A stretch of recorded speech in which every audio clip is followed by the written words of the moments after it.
Hi my dear student, welcome to my channel. Today they are discussing the topic about classical genetics part 3, monohybrid cross. The cross between the pea plants differing in single pair of contrasting characters is called monohybrid cross. Monohybrid inheritance is the inheritance of a single character, that is plant height. It involves the inheritance of two alleles of a single gene. When the F1 generation was solved, Mendel noticed that 787 of 1064 F2 plants were tall, while 277 of 1064 were dwarf plant. The dwarf trait disappeared in the F1 generation, only to reappear in the F2 generation. The term genotype is the genetic constitution of an individual. The term phenotype refers to the observable characteristics of an organism. In a genetic cross, the genotype and phenotype of offspring resulting from combining gametes during fertilization can be easily understood with the help of diagram called Punnett square or Punnett square, named after a British geneticist Reginald C. Punnett. It is a graphical representation to calculate the probability of all possible genotype of offspring in a genetic cross. The law of dominance and the law of segregation given suitable explanation to Mendel monohybrid cross.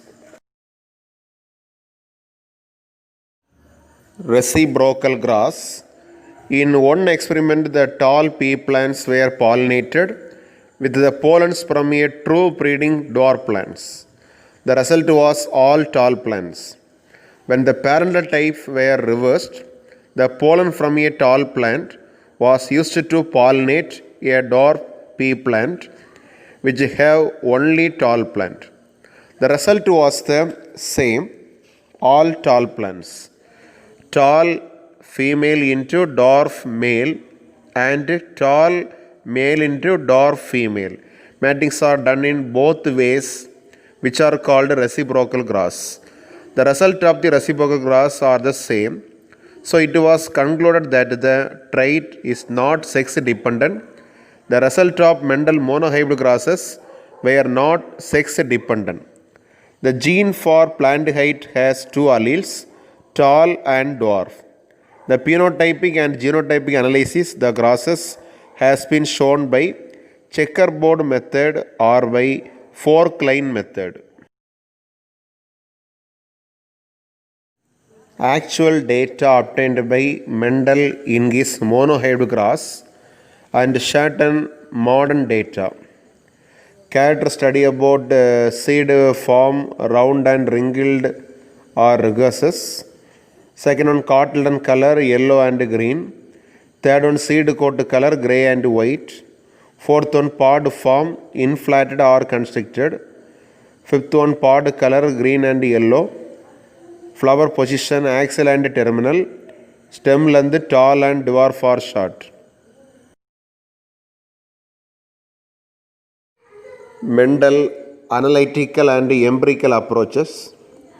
Mendel chose two contrasting traits for each character, so it is seemed logical that two distinct factors exist. In F1, the recessive traits and its factor do not disappear, and they are hidden or masked only to reappear in 1/4 of the F2 generation. He concluded that tall and dwarf alleles of F1 heterozygote segregate randomly into gametes. Mendel got 3:1 ratio in F2 between the dominant and recessive traits. He was the first scientist to use this type of quantitative analysis in a biological experiment. Mendel's data is concerned with the proportion of offspring. Mendel's analytical approach is truly an outstanding scientific achievement. His meticulous work and preciously executed breeding experiment proposed that discrete particulate units of heredity are present and they are transmitted from one generation to other. Now they are called as genes. Mendel experiments were well planned to determine the relationship which govern hereditary traits. This is called empirical approach. Laws that were arrived from a empirical approach is known as empirical laws. Test grass. Test grass is crossing an individual of unknown genotype with a homozygous recessive. In Mendel monohybrid grass, all the plants are tall in F1 generation. In F2, tall and dwarf plants were in the ratio of 3:1. Mendel self-pollinated dwarf F2 plants and hot dwarf plants in F3 and F4 generation. So he concluded that the genotype of dwarf was homozygous, small t. The genotype of tall plants, capital T or capital T small t from F1 and F2 cannot be predicted. But how we can tell if a tall plant is homozygous or heterozygous? To determine the genotype of tall plant, Mendel crossed the plants from F2 with the homozygous recessive dwarf plant. This he called a test grass. The progenies of the test grass can be easily analyzed to predict the genotype of the plant or the test organism. Thus, in a typical test grass an organism, pea plants, showing dominant phenotype whose genotype is determined, is crossed with the recessive parent instead of self-crossing. Test grass is used to identify whether an individual is homozygous or heterozygous for dominant character. Heterozygous tall test grass, F1 generation heterozygous tall into homozygous dwarf. The homozygous tall 50%, heterozygous tall 50%. Another one, homozygous tall test grass, parent F1 homozygous tall and homozygous dwarf. In the condition, the capital T small t, heterozygous tall plant, heterozygous tall plant, heterozygous tall plant, heterozygous tall plant. All plants will be heterozygous tall plant. Why Mendel's pea plant are tall and dwarf? Find out the molecular explanation. Molecular characterization of Mendel gene for plant height.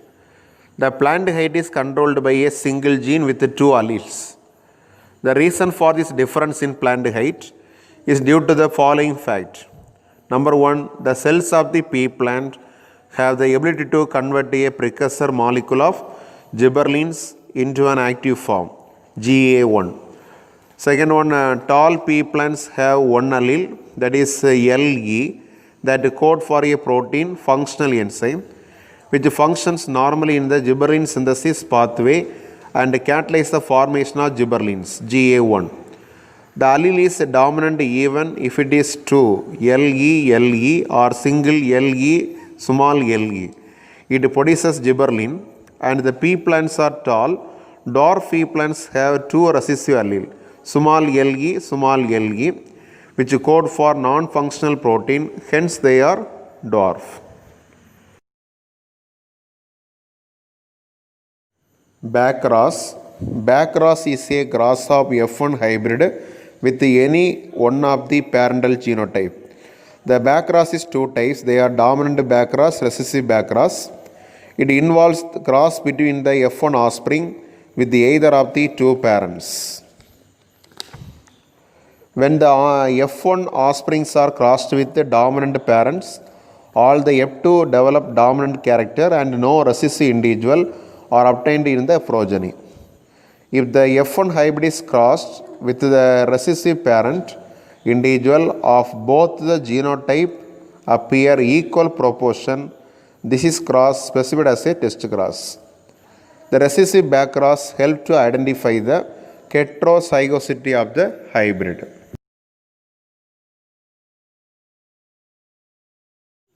Evaluation. Question number 1. Test grass involves option A, crossing between two genotype with recessive traits. Option B, crossing between two F1 hybrids. Option C, crossing the F1 hybrid with a double recessive genotype. Option D, crossing between two genotype with the dominant trait. So the correct answer, option C, crossing the F1 hybrid with a double recessive genotype. Question number 2. The genotype of a plant showing the dominant phenotype can be determined by option A, backcross. Option B, test grass. Option C, dihedged grass. Option D, pedigree analysis. So the correct answer, option B, test grass. Third question. Pure tall plants are crossed with pure dwarf plants. If the F1 generation, all plants were tall. These tall plants of F1 generation were selfed, and the ratio of tall to dwarf plants obtained was 3:1. This is called option A, dominance. Option B, inheritance. Option C, codominance. Option D, hereditary. So the correct answer, option A, dominance. Question number 4. A true breeding plant is option A, near homozygous and produces offspring of its own kind. Option B, always homozygous recessive in its genetic construction. Option C, one that is able to breed on its own. Option D, produced due to cross-pollination among unrelated plants. So the correct answer, option A, near homozygous and produces offspring of its own kind. Question number 5. Pure line breed refers to option A, heterozygosity only. Option B, heterozygosity and linkage. Option C, homozygosity only. Option D, homozygosity and self-assortment. So the correct answer, option C, homozygosity only. Question number 6. If A represents the dominant gene and small a represent is recessive allele, which of the following would be mostly likely result in the F1 generation offspring when a capital A small a is crossed with small a? Option A, all will exhibit dominant phenotype. Option B, all will exhibit recessive phenotype. Option C, dominant and recessive phenotype will be 50% of each. Option D, dominant phenotype will be 75%. So the correct answer, dominant and recessive phenotype will be 50% each. Question number 7.